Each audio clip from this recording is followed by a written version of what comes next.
Regardez J'ai beaucoup aimé le poème que tu avais écrit sur les femmes. Et donc je t'ai même dit que je l'avais fait lire à mes copines qui ont dit quelle est la femme qui ne serait pas heureuse de recevoir un poème de pareil. Alors justement, c'est le projet Gazelle là, que je suis en train de faire. Oui. Le thème de le sexe et l'enfer. Donc avec Lucifer que je revois. Oui, justement, ce dernier texte est plus l'amour, le parfum, l'élégance. Il changeait un petit peu du reste. Les trucs, ce que je vous avais envoyé, c'était les pros érotiques que je fais. Justement, c'est l'idée que vous m'aviez conseillée, que vous m'aviez dit quand je vois les femmes et ça, de les décrire de manière poétique à ma façon, parce que vous aimez bien ma façon de décrire les femmes. Et j'avais trouvé que ça avait été parce que je suis passionné par le corps féminin aussi. L'écriture, c'est ma vie, mais les charmes et les faveurs d'une femme, c'est une drogue addictive à la fois nécessaire, salvatrice, purificatrice, mais quand on ne peut pas y accéder, tellement destructrice. Une approche de dire oui, voilà, le sexe, je n'ai plus honte d'en parler, je peux en parler, c'est important, c'est bon, c'est pas dégueulasse, ça n'a rien à voir avec la perversion des gamins ou de mon père qui était trop obsédé, mais en même temps, c'est me rapprocher post-mortem de ce que mon père voulait que je sois, sans adhérer à sa vision à lui. Et en fait, des fois, le côté trash que je leur fais, là, rien qu'en regardant quelques femmes, là, je comprends pourquoi on appelle ça le Sacré-Cœur. Hein. En tous les cas, ça peut être aussi des femmes du monde entier. Hein. Et puis alors, elles sont belles. Hein. Les femmes sont magnifiques, les femmes sont désirables, donc je comprends pourquoi on l'appelle le Sacré-Cœur, mais on pourrait aussi l'appeler le Sacré-Cul. Et toi, tu te trouves comment? Est-ce que tu te trouves beau? C'est ça l'important. Alors, je sais que j'ai du poids, mais ça, j'y peux rien, c'est mes médocs. Je sais que, si vous voulez, je ne suis pas, on va dire, un athlète préformaté et ça.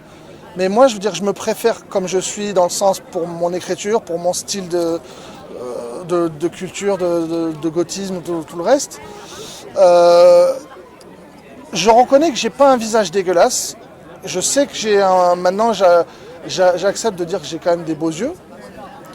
Mais donc tu commences quand même à te plaire et à t'aimer quand même. On va dire à faire avec. À faire avec. Ah bah ça commence. Je fais avec. En fait, ce qui va m'énerver, par exemple, là, c'est qu'on va toujours trouver une excuse. Maintenant, je mets des chemises, je mets voilà. T'es vraiment bien habillé. Voilà. Et en fait, chic, ouais, je me mets plus en t-shirt pouilleux et tout. Et en fait, le truc, c'est que même que tous les efforts que je fais d'essayer de les faire rire, d'être gentil, ça, au final, non, ils résument toujours à schizo, gros, con, minable, dégueulasse. Je trouve que quand même, on se connaît depuis 10 ans à peu près, et que ton écriture vraiment s'embellit de plus en plus. Est-ce qu'on peut dire que tu es plus vivant maintenant qu'avant? Ouais, je suis plus vivant. Je vais pas aimer la vie, mais je suis pas en retrait, je me mets au milieu des autres. En fait, moi, j'ai fait l'effort, mais eux, ils n'ont pas fait l'effort. Et ils m'ont plutôt stigmatisé et jugé, donc ça, j'ai pas aimé, quoi. Tu me dis que tu es quand même à Paris pour ce livre, donc c'est pas n'importe quoi, n'importe qui vient à Paris quand même montrer un livre. Donc c'est quand même bravo Vincent. Ah non, mais tu es... Bon oui, voilà. C'est toujours avec émotion que je t'écoute parler de ton héros, que tu défends si bien. Ta voix, tes mimiques, tes regards expressifs, qui sont tournés vers les profondeurs de ton âme et de ton cœur. Tout me plaît, bravo. Mon ami de toujours. Alors il y a un truc que j'avais marqué dans ce livre, enfin dans ce texte.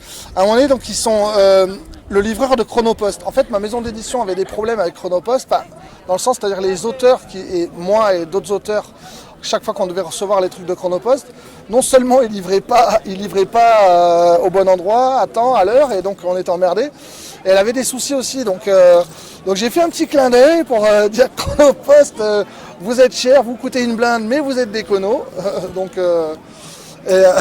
Pendant la sieste de Mireille, voilà. c'est bien moi. Ah oui, elle fait toujours sa sieste sur son hamac. Ouais, donc, et à un moment donné, il y a Tyson qui donne des coups de griffe au mec de...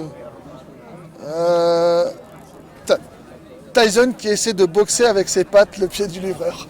Il y a un truc qui se passe après, plus tard dans le texte. Je n'en dirai pas plus pour des raisons de sécurité. J'ai vengé mon ami Mireille. Je l'ai vengé. Je ne dirai pas plus. Chut. De toute façon, il n'y a qu'à acheter le bouquin pour savoir de quoi ça parle.